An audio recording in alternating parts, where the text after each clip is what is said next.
Hi, everyone, and welcome to this week's episode of Relationship Talks. I am your host, Laurie Brooke, and together we will get to take a look at what goes on behind closed doors.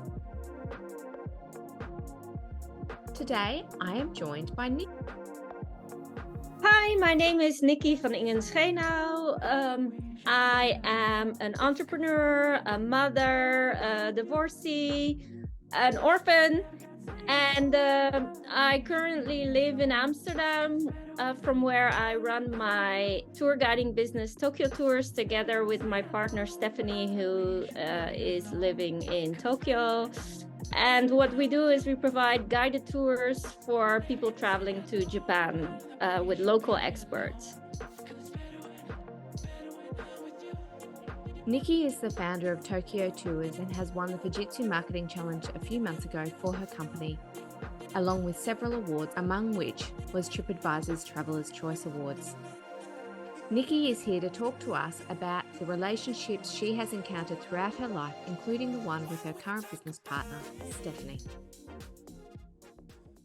Welcome, Nicki, and thank you so much for joining me today. It's really nice to have you on the show.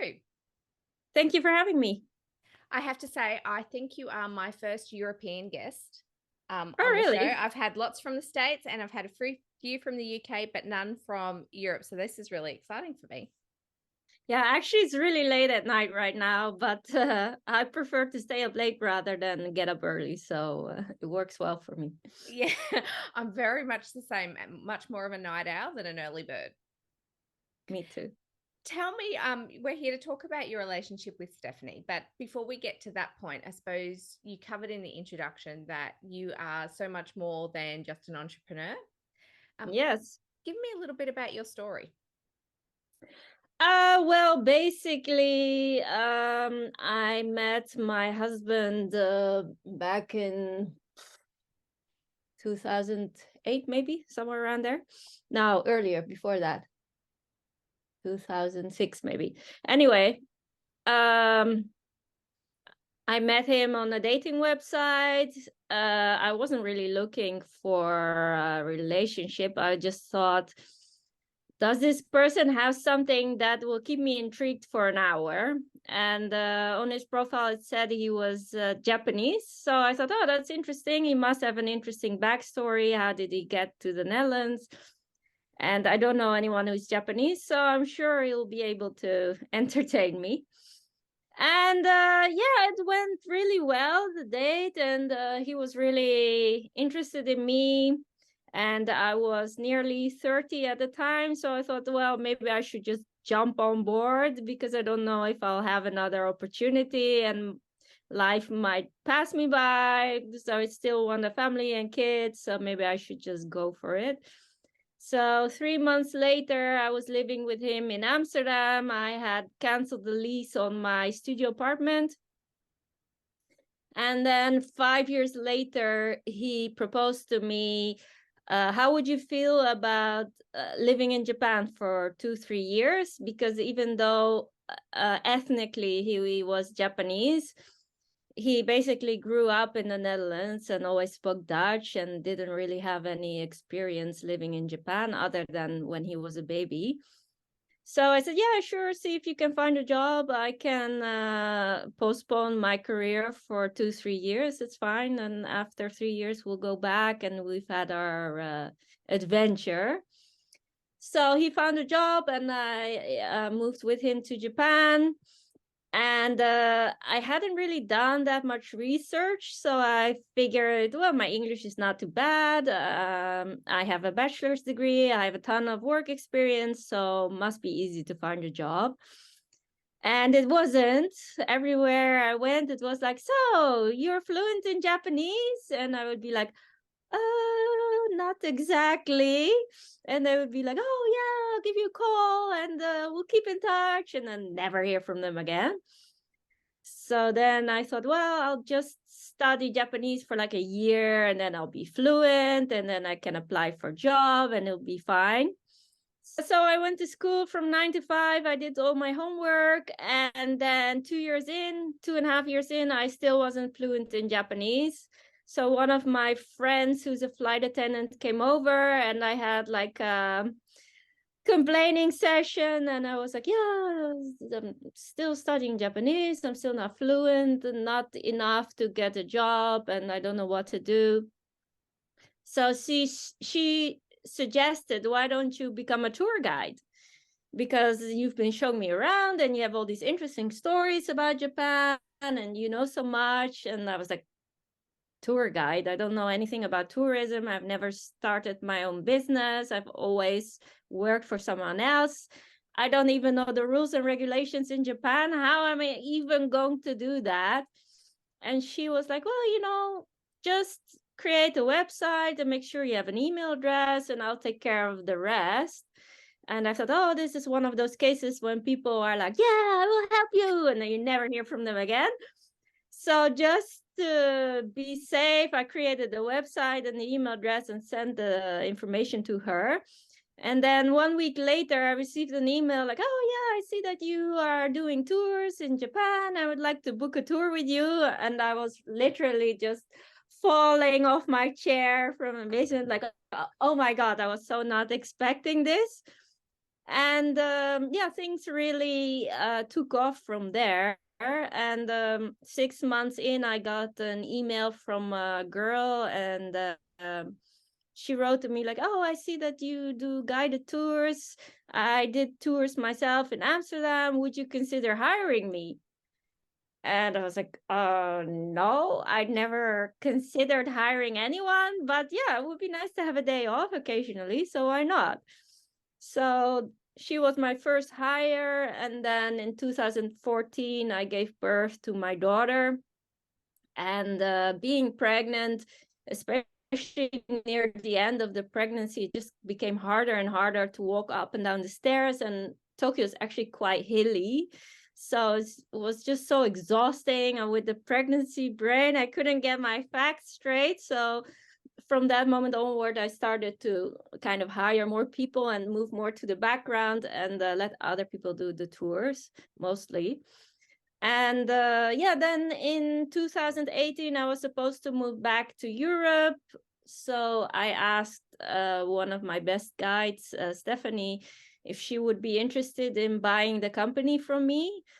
And she said, no, that's a terrible idea, but I would love to be your partner. So I was like, oh, never given it a moment's thought, but yeah, why not? This sounds great. So from that moment onwards, we became partners. And she is kind of like the opposite of me. She's very detailed oriented. She loves lists. She loves structure. She doesn't like attention. So she wants to stay behind the screens, and her name and her face shouldn't be known to other people. So yeah, I'm the total opposite. I'm very outgoing and I love to meet people and to talk to people and do sales and marketing and social media and interviews and that kind of thing. So, and I really hate anything admin related, lists, structure, numbers, that kind of thing. So we are a perfect match for each other. The only thing is I can be really enthusiastic and kind of not really think too much about the consequences of things. And she's super rational. So I feel she's a bit too safe and I'm a bit too much of a risk taker. So sometimes we have some discussions where I try to persuade her, like, oh, come on, we can do it. It's fine. And she's like, no, we need to think this through and let's discuss it. Let's sleep on it another night. So, but other than that, we really work well together. So I'm very blessed to have her in my life. Yeah, and I have to say, just the whole story from when you met your husband to where you are now has been a fascinating journey. And I think there's a lot in there that we can unpack in our conversation today. So, in terms of your relationship, your business relationship with Stephanie, what have you found, or what was the one thing, I suppose, that you struggled with that you didn't really think you would struggle with? Does that make sense? Yeah, well, I suppose the fact that she hates risk of any kind, and she's always very concerned about possible consequences, where I'm more like, let's just go ahead and do it. And if problems arise, then we'll fix it when we get to it.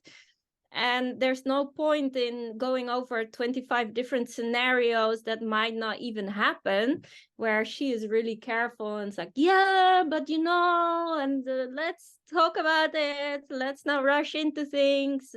So sometimes I feel she could be a bit more carefree, and she's always like, no, you're too much of a thrill seeker, and you're too much of a risk taker, and you need to slow down and let me kind of process everything before you start running. So whenever she says, oh, there's a problem or there's an issue, then my first instinct is to start running and to start coming up with solutions, when sometimes she just wants to kind of get it off her chest, and I immediately assume that she wants me to handle it. So we've decided that I'm not going to do anything if she tells me anything, only when she gives me direct assignment to start doing stuff. Otherwise, I'll just assume she just wants to talk and doesn't necessarily need me to fix it. So that's awesome. So you've already answered, but what my next question was going to be in terms of how you overcome those difficulties. But to have that conversation and go, hey, sometimes we just need to vent. I don't want a solution straight away. Can you just be a friend as opposed to a problem solver? Yeah. How has it been for you to step back? Well, I mean, at the time when she stepped in, I was really frustrated with the business, and it was kind of growing over my head. It was just too much to manage on my own, to have the household and take care of my family and take care of the business and take care of all the admin stuff and all the planning. So it was really at a great time when she stepped in. And also I was moving back to Europe, and my mom was diagnosed with stage 4 cancer. So there was a lot going on in my life. So it was actually very much of a relief for me to step back a bit and let her handle stuff, and I would know that everything was okay and she would take care of things, and I could focus more on other stuff until I was ready to kind of step into the saddle again, so to speak. Yep. So how often do you and Stephanie talk about the business? It really depends. Usually at least daily, there will be something, like a client might have sent her an email that she thinks is funny, or she wants to share, or she wants my input, or she doesn't like difficult, and I love a challenge. So whenever there are clients that want something other than the regular stuff, or like, yeah, we want VIP treatment or something extraordinary, she always gives it to me and it's like, yeah, I'll just let you deal with it. I don't want the aggravation. So yeah, it works well. I love to kind of dig in and get in there and do all the not so common. I get bored easily, so I like the distraction, where she's like, no, I want everything the same, every day the same. So yeah, we really complement each other. It sounds like you found the perfect match, really, in terms of Oh your yeah, strengths and weaknesses and what you like and dislike. It's yeah. like If she were a perfection. guy, she would be amazing for me, but unfortunately, no. So do you get back to Tokyo much? Well, actually, I'm going back in March. So March 14th until 28th. Because initially, so I went back to Netherlands in 2018, and we were supposed to move back permanently, and then I went back in October to get the containers taken care of and to arrange the move. So when I went back, my husband told me, oh, well, actually, you can come back next month. So I was like, what do you mean? He said, yeah, you can come back next month. I said, no, of course not. We're moving to Europe. What are you talking about? He said, oh yeah, well, actually, I made a big mistake. I hired someone, but I didn't do a proper background check, and actually he's rubbish. And now we're in this legal battle, so we need to pay all these extra costs, and now I don't have the budget to hire someone else to replace me, so I need to stay put, and I can't go back to Europe, so you can come back.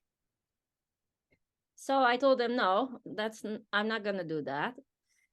So I told him, if you really want me to come back, I'll come back, but I need a year to prepare the move back to Tokyo, because my daughter was going to school in Amsterdam, and I couldn't just pull her out and then drop her back in Tokyo. Plus, my mom just passed away that summer, and my dad had been taking care of her for 4 years, so he was literally going to pieces. So I told my husband, I need a year to put my dad back together, and also to prepare the move back to Tokyo, and to get the school sorted for our daughter, because before then she'd been going to kindergarten, and going to primary school is definitely a whole different pickle to get that all arranged. Because I told him, like, there's two options. Either she can go to Japanese school, but that means that I'm totally going to back off, and you can handle everything, because Japanese schools are very fussy with all their rules, and everything has to be just so. And I'm not that kind of person. I'm going to mess up. So if that's what you want, then it's your responsibility. Or she can go to international school, but obviously it's going to be a lot more expensive. So finally it was like, okay, let her go to international school then. So I said, well, with the interviews and everything, it's going to take me a year to get it taken care of. And he was like, okay, well, fine, you stay there for a year.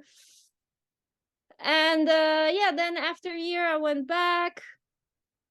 And yeah, just the relationship didn't go very smoothly.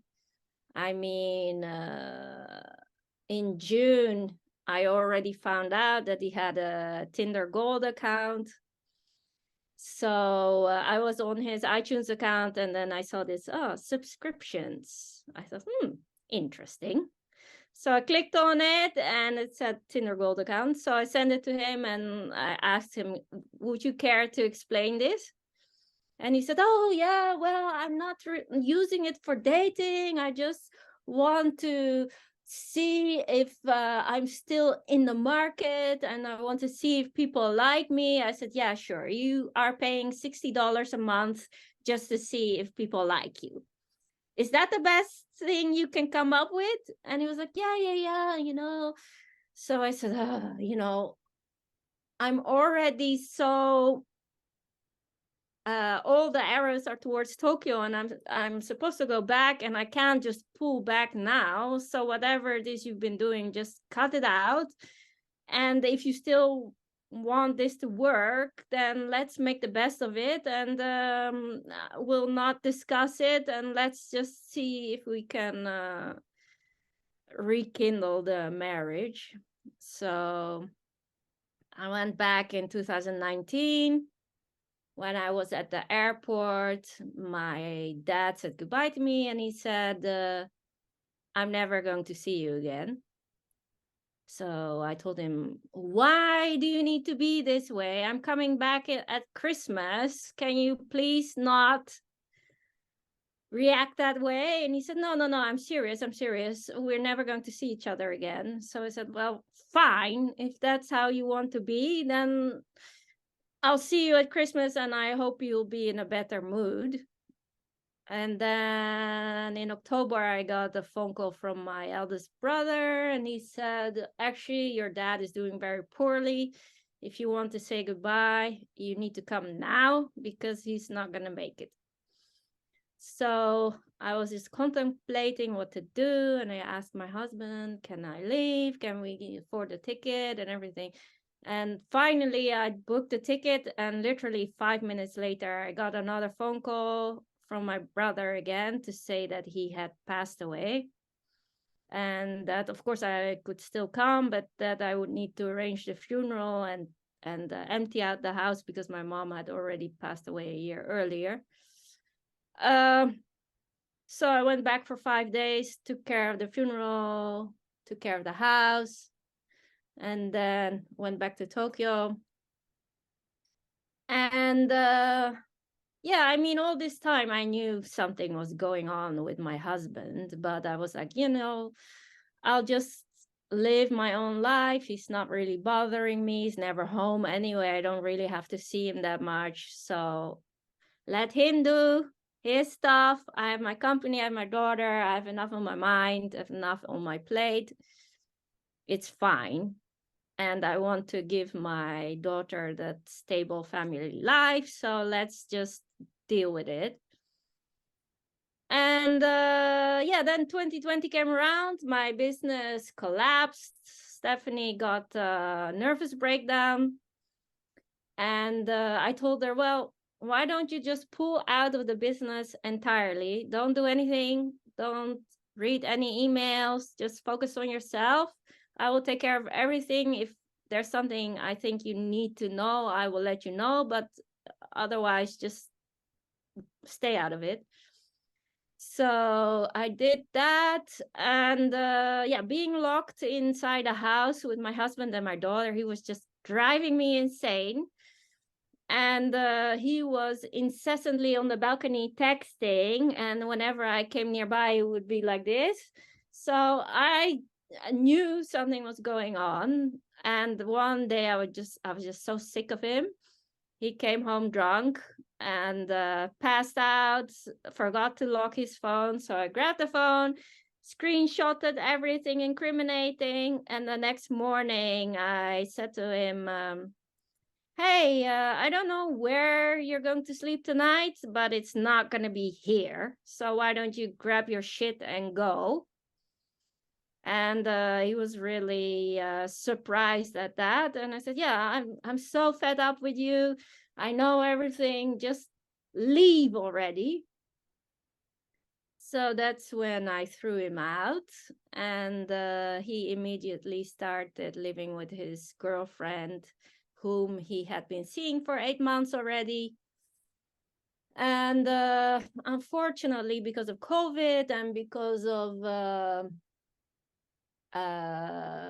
my daughter's school, I couldn't straight away move back to Amsterdam. So I told him, I want to go back home. There's nothing for me here. My business is pretty much dead. I don't know what's going to happen with the whole COVID situation and when it will be able to recover again. But at least in the Netherlands, I will have more opportunities, career-wise, and also in terms of relationships. So he told me, if you won't allow me to move back into the house, then I'm going to leave you bankrupt and you will leave with nothing. So I told him, well, if that's how you feel, I have no control over that. So do whatever you feel is right. If you want to leave your daughter and me with nothing, then there's nothing I can do to stop you anyway, because he was managing the finances, both of me personally and the business, which huge mistake. But anyway, so yeah, he did leave me with nothing, just 2 suitcases and my daughter. So I came back to Amsterdam. We were renting out this apartment that I'm at now. So up until 2 days before I was supposed to move back, there was still no word whether the people renting the place would be gone in time or not. So I contacted my eldest brother and told him the situation and said, well, you have 3 spare bedrooms. Would it be possible for me and my daughter to crash at your place for a few weeks, few days, maybe a month? I don't know. And he was like, well, really, this is not my problem. The fact that you want to come back to Amsterdam doesn't mean that I need to do anything. So I'm sure you can manage and you can find a way around it. And this doesn't sound convenient to me at all. So no. So that was super stressful. And then 2 days before I was supposed to leave, I finally received notice like, oh, you can come back. And my husband, still my husband at the time, told me, I'm going to give you 2 months to come up with a mortgage. If within 2 months you cannot pay the mortgage by yourself, I'm going to put the house up for sale. I'm going to kick you out and you can just go to shelter or something. So I applied for jobs like crazy, managed to find something within 2 months. I reached out to my mother-in-law who lives close to here to see if she could help me out with picking up my daughter from school, because the school was hassling me the whole time. Like, yeah, you have to be there on time. If you're 5 minutes late, it's like a total disaster. So every day I was on the highway like, oh, I need to be there on time. And yeah, my mother-in-law was like, no, of course not. What are you thinking? How can you be so disrespectful? You only think about yourself. And the only reason you want to have a career at all is because you are a horrible mother. You don't take care of your child properly. And this is just some kind of ego trip. And no, of course, I'm not going to help you. So I was like, oh, okay. So you think that your son is financially taking care of us? No, he's not. But in any case, I don't need this drama in my life. So if you can be respectful towards me as person to person, not even as the mother of your grandchild, but just as like a normal person in the street, I'm okay with that. And you can be in my daughter's life and you can see her. But if that is too much for you to bear, then I'm okay with just cutting you out entirely.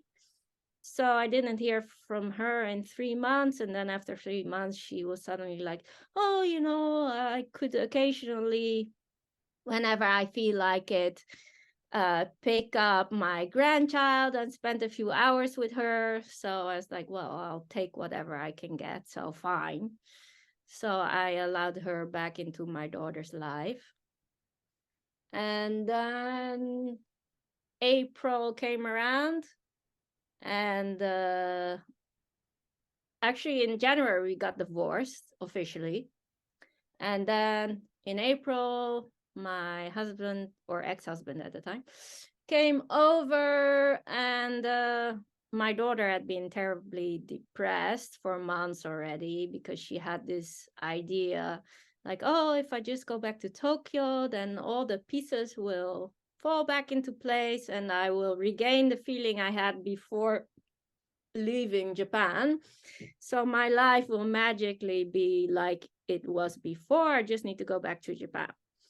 So then her father came around and he was filling her head with all these fairy tales, like everyday unicorns and confetti and cotton candy and rainbows. So he brought her back after 2 weeks, and he was on his phone. So I was like, what are you doing? He said, oh, I'm canceling her school. I said, what do you mean canceling her school? He said, well, yeah, she's coming back with me to Tokyo. We've decided. I was like, what do you mean we've decided? Who's we? He said, well, her and me, of course. I said, well, what? I mean, shouldn't you have discussed it with me? How come you decided with her? And he was like, yeah, it's all for the best. She should come back. I can take care of her much better than you. You're a terrible mom, blah, blah, blah. And I thought, well, there's two things I can do. I can either jump in front of this and say, this is not going to happen. And then maybe at some point she starts resenting me for that and to take away this wonderful opportunity. and she was already crying every day. So I thought, well, maybe this would be a good opportunity for the both of them to experience what it's like, because he never really took an interest in taking care of our child. He was never home.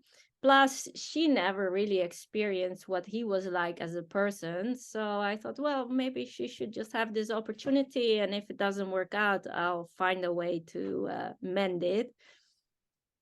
So he came back in June, picked her up, took her to Tokyo. I went there in August, and she was already telling me, oh, I think I made a big mistake. I want to go back to Amsterdam. And I told her, no, you're not going back to Amsterdam. You're going to stick it out for at least a year, because I don't want to hear, oh, I didn't give it a fair chance. If only I stayed longer and I had the full experience, blah, blah, blah. So I said, no, you're going to stick it out.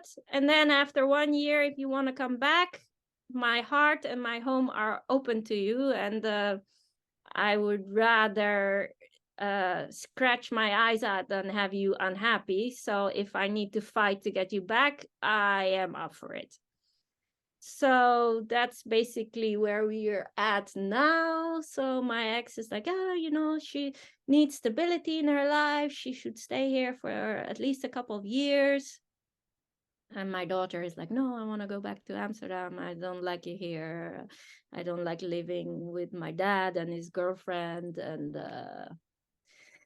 so, yeah, I'm going back in March. And I told him, well, if she wants to go back, I just want her to be happy, whether that is Tokyo or Amsterdam.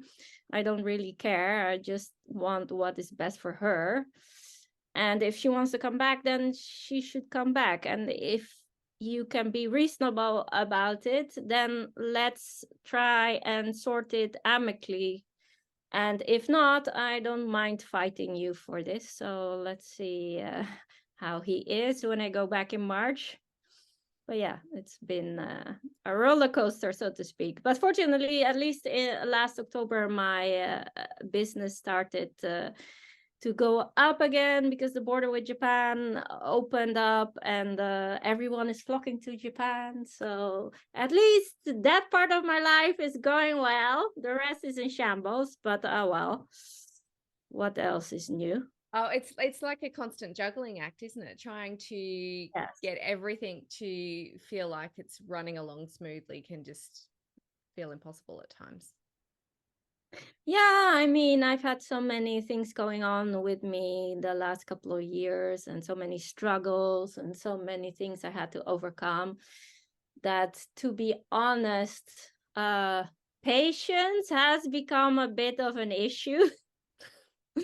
Fortunately, not in my relationship with Stephanie, but especially towards people who are unreasonable or who make problems for me. So I really have difficulty containing myself and not blurt out what the first thing that comes into my mind. So yeah, but I'm hoping it's a phase and I will grow out of it eventually. But you've been through so much, though, in this last few years, in quite a short period of time. What have you learned to do for you to help you get through those tough times? I have crippling imposter syndrome. So, and I was married to a narcissist and grew up with a narcissistic mom.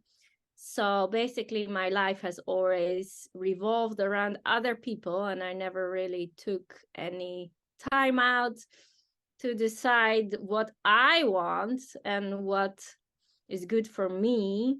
So basically, last summer when my daughter left, actually, I also had some issues with my work, and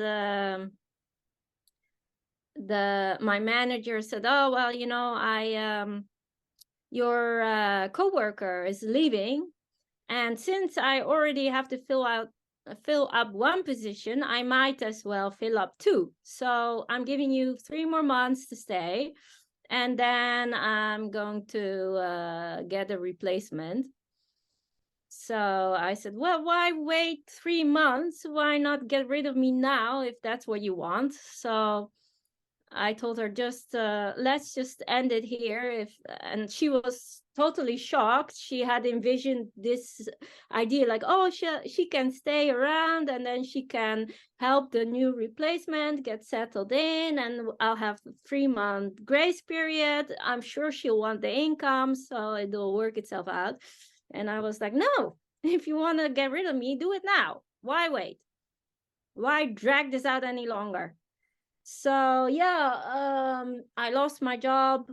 I lost my child. My business was still doing terribly.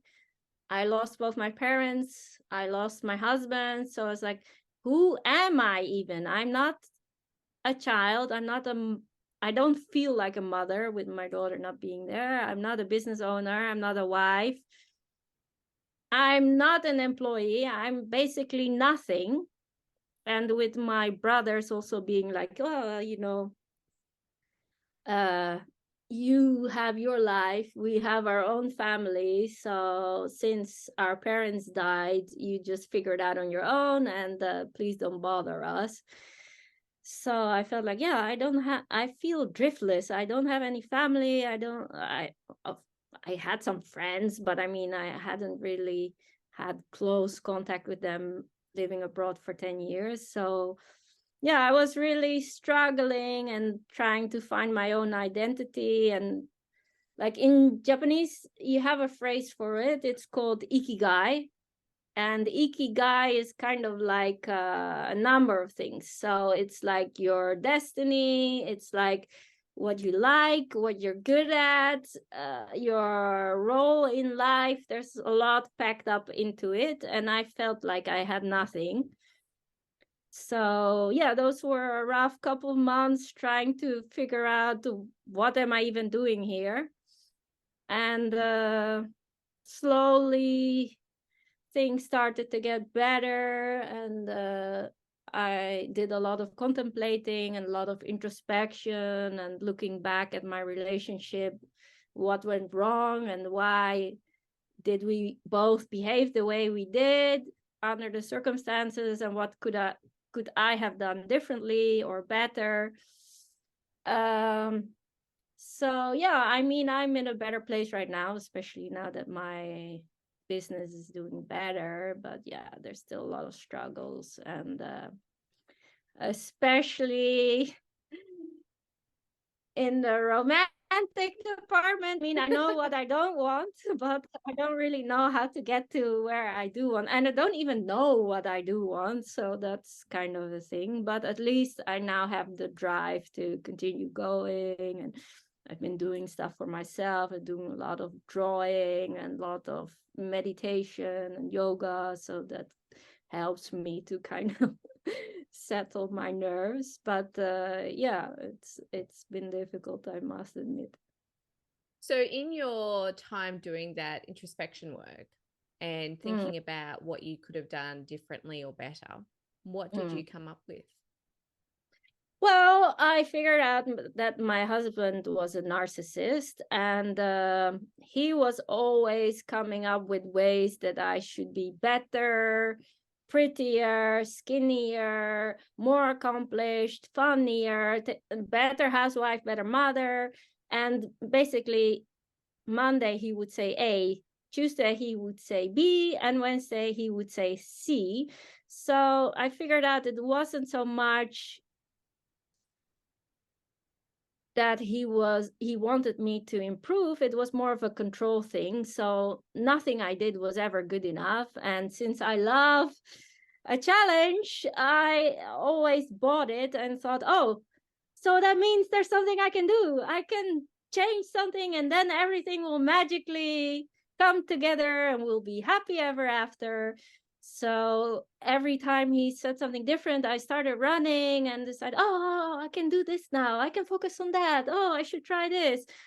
But that was never the thing. And basically, because he had the relationship for 8 months, that was the only reason that I decided, and because of the whole COVID thing, that was the only reason I broke up with him, because I would have suffered in silence if that hadn't happened. So I'm actually glad that it did. And yeah, what I could have done differently, I should have kicked him out long ago. And basically, the affair, it it's not even the affair. He is just really insecure on the inside, and he needs the constant affirmation from other people how amazing he is and how attractive and how accomplished and how amazing, because if he doesn't get the confirmation, then he feels like shit and feels that I should feel like shit as well. So it wasn't even about the cheating, it was just that he needed that constant reassurance that he still mattered and that people still thought he was accomplished and amazing. So yeah, and basically he was always trying to push me into this mother role and not so much as a like a wife. So he was always trying to get me to be very controlling, and whenever he would come home late, he kind of wanted me to tell him not to do it. And I was like, well, it's your life. You're a grown up. If you think coming home at 6 a.m. in the morning, if you have to go to work at 9, then you will figure out on your own that it's not a good idea. Why do you need me to tell you that? I want to be your partner. I want to be your equal. I don't want to be your mother. So yeah, that's kind of where we went wrong. So, And can I ask, how did going through all of this impact your relationship with Stephanie? well, during the time that I kicked out my husband, but I was still living in Tokyo, we became very close, and we saw each other at least once a week, sometimes more often. And her background is in psychology, actually. So she allowed me to talk a lot about my ex-husband and all the things he done, and she give me some insights. And yeah, because living with a narcissist and being gaslit basically every day, at a certain point you just start believing all the crap, and you feel like, oh, really, it's all my fault. If I wasn't such a horrible person, then this wouldn't have happened. And the only reason that he's cheating on me is because I'm worthless. So fortunately, she was there to kind of um, help me get a handle on things. And she was like, no, this is really his thing, and this is nothing to do with you. And so yeah, we had a lot of great talks, and she helped me process certain things. And also, while my husband was living with his girlfriend, I told him, if you want to see our daughter, the only objection I have is to not see her when you're also with your girlfriend. So just do like one-on-one and don't invite the girlfriend. But every time he was just pushing the border, and he was lying about the fact that his girlfriend was there, and still seeing my daughter and with the girlfriend. So at one point I was like, am I being unreasonable here? I mean, so it was good to have someone like Stephanie, who knows me quite well, say like, no, this is only natural, and it makes sense that you don't want him to also spend time with the girlfriend when he's supposed to spend time with your daughter, and he should build on that relationship rather than get the whole girlfriend involved. You can see her another time. So yeah, it was really good to have her there and to be able to talk to her often. That's so nice. Thank you so much for sharing your story with us today. Yeah. It has been, I consider it a real honor when people come on and are willing to be so vulnerable and open about what they have gone through and what they're going through. And I really hope that you enjoy your trip back to Tokyo in March to see your Oh daughter. yeah, for sure. Yeah, I mean,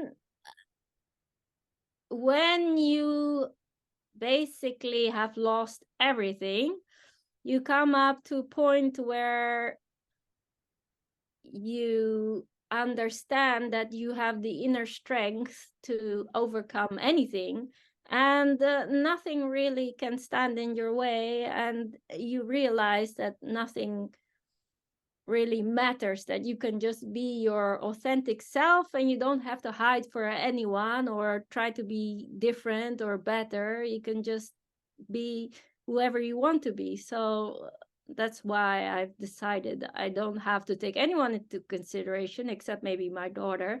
But this is my story and I want to share it. And if someone can get some strength out of it, then it's all been for the better. Thank you so much, Nicki. Well, thank you for having me. It's been a pleasure. You're very welcome. Have a great night. Yes, you too. Bye. And thank you so much for listening to this week's episode of Relationship Talks. If you can, I would love for you to jump on and leave a review. And whilst you are at it, don't forget to like and subscribe to our YouTube channel. Please join me again next week when we get to take a look behind closed doors at someone else's relationship. But until then, I am your host, Laurie Brooke, and remember the choice is yours, so make today and the week the very best it can be.